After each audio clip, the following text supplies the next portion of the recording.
If you've got a mortgage in Australia, here's the uncomfortable truth. You're not stuck because of your interest rate, your loan size, or the market.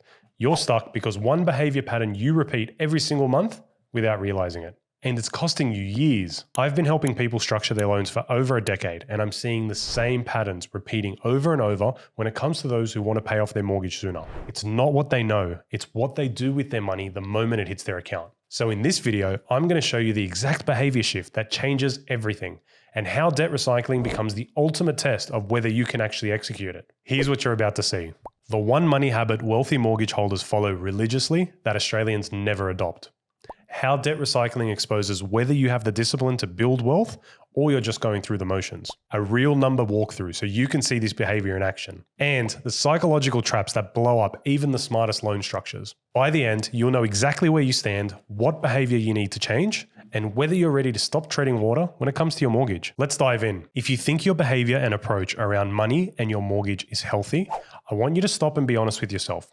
Because here's the behavior shift that changes everything. Wealthy mortgage holders treat every dollar like it has a permanent assignment, not a temporary parking spot. Most people see surplus cash and think buffer or rainy day fund. And look, buffers matter. Once you've got one, what happens next? For most Australians, extra money just sits there. Or worse, it quietly leaks into a holiday fund, a lifestyle, an upgrade here or there, and suddenly years have passed and the mortgage balance has barely moved. The people who get ahead do something different, and this is what they do. They take that surplus and immediately put it to work in a way that locks in progress. They don't let the money sit idle. They don't let it drift. They assign it to a job, execute a plan, and repeat. That's the behavior you need to adopt to get ahead on your mortgage and repayments. And debt recycling? That's just one of the clearest and most structured way to practice that behavior over and over again. So let me explain what debt recycling actually is, because it's not some complex financial wizardry. It's a system that forces disciplined behavior. But first, I want you to think of every dollar of debt you have as either working for you or against you. Bad debt is money you've borrowed that doesn't produce any income and isn't tax deductible, like your home loan or the place you live in. Good debt is borrowings that are used to buy income producing assets, like an investment property or certain investments that generate rent or distributions, where the interest may be tax deductible because that debt exists to produce income. Debt recycling is a disciplined routine where you slowly convert your debt from bad to good, without increasing your total borrowing or blowing up your lifestyle. If your mortgage is a big static rock, debt recycling is the conveyor belt that moves it from the hurting you side to the helping you side over time. But here's the key. The conveyor belt only knows if you keep feeding it that consistent, disciplined behavior I'm talking about. The truth is, most people treat their mortgage like a bucket. Money goes in, principal goes down a bit, and that's it. The people who succeed with debt recycling behave in a way that means they treat it like a loop that keeps turning. You repay, reborrow for investing, direct the results back, repeat. Here's what the discipline loop looks like. You build up surplus cash flow in your offset or savings. Instead of letting it sit or drift into spending, you push a chunk into your home loan to permanently reduce the non-deductible balance. You then create or use a separate loan split that is clearly for investment and redraw that same amount as investment debt. You invest that split into income-producing assets. Any surplus cash flow, dividends, or rent you're not relying on to live goes straight back into the home loan again. When you've built up a buffer, you repeat the process. On paper, your total debt stays similar, but more of it over time is good debt attached to investments and less is bad debt on the home you live in. This is where behavior becomes everything. The strategy itself is simple, but running the loop over and over for years without dipping into it for holidays and for cars or lifestyle upgrades, that's where most people fail. At the end of the day, debt recycling doesn't fail because it doesn't work. It fails because people can't stick to the behavior it demands. Don't believe me? Let's look at what disciplined behavior actually looks like in action. Say you've got a home worth $800,000, a home loan of $600,000, $100,000 sitting in your offset. Right now, that $100,000 in offset is reducing your interest day to day, which is good, but it's still not changing the type of debt that you have. It's still all bad debt. If you're a disciplined borrower, here's what you do. You take that $100,000 from the offset and pay it straight into your home loan. Your non-deductible home loan limit drops from $600,000 to $500,000. Then, with the right advice and proper structure, you set up a separate $100,000 investment loan split. That split is clearly and only for investing. You use that $100,000 split as a deposit and cost towards an investment property, or a diversified portfolio of income-producing assets, depending on your strategy and the advice you've received. But there are two important things to note here. Your overall bank debt is still about $600,000.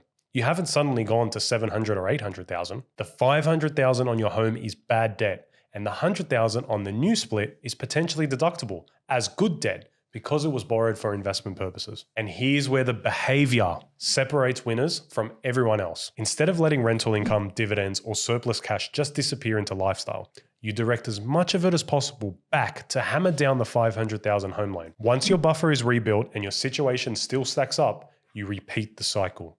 Over a number of years, more of your debt sits in the investment split bucket and your home loan bucket shrinks. Again, this is a simplified example.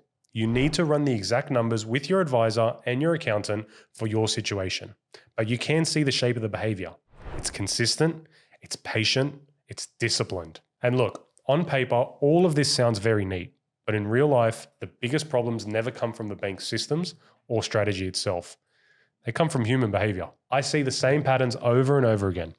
Patterns that quietly ruin debt recycling because the behavior and discipline just isn't there. So here are the red flags that signal you need to shift your behavior and discipline towards debt so it works for you, not against you. Red flag 1, treating debt like free money. Because the money appears in your account, it suddenly feels like cash to spend. A holiday here, a renovation there, and the whole point of the strategy falls apart. The behavior breaks down. Red flag number 2, no patience and no long-term thinking. Debt recycling assumes you can stick to a plan for years, not months. If you panic at the first bit of market volatility or constantly tempted to pull money out, you're not behaviorally ready for leverage. Red flag 3, chasing investments you don't understand. This structure doesn't make a bad investment good. If you use it to buy poor quality assets because you're impatient or chasing returns, you've just increased risk on both sides. Disciplined behavior means disciplined investment choices too. Red flag number 4, mixing personal and investment spending. Using the wrong split, redrawing from a home loan, or mixing personal and investment spending in the same facility destroys deductibility. The tax office cares about the purpose of the borrowing. One undisciplined transaction can ruin the whole structure. This is why when clients ask me about debt recycling, the first conversation is never, which bank product should I use? It's actually, how disciplined are you really? And what's your plan if things don't go perfectly? Because if the behavior isn't there, the strategy won't save you. So when people ask, what's the one thing every mortgage holder should do right now? It isn't go dive into debt recycling. It's this. Start treating your mortgage like a system that rewards discipline, not a static bill you just pay every month. Every extra dollar has a job. Every split has a purpose, and your behavior is consistent enough that a strategy like debt recycling can actually work for you over time. For some, that will mean you're behaviorally ready to explore debt recycling now. For others, it will be your signal that you've got to do the groundwork first. Tighten up that spending, build in some buffers, proving to yourself you can stick to a plan for 12 months straight without deviating. Either way, doing nothing and hoping it sorts itself out is still a decision.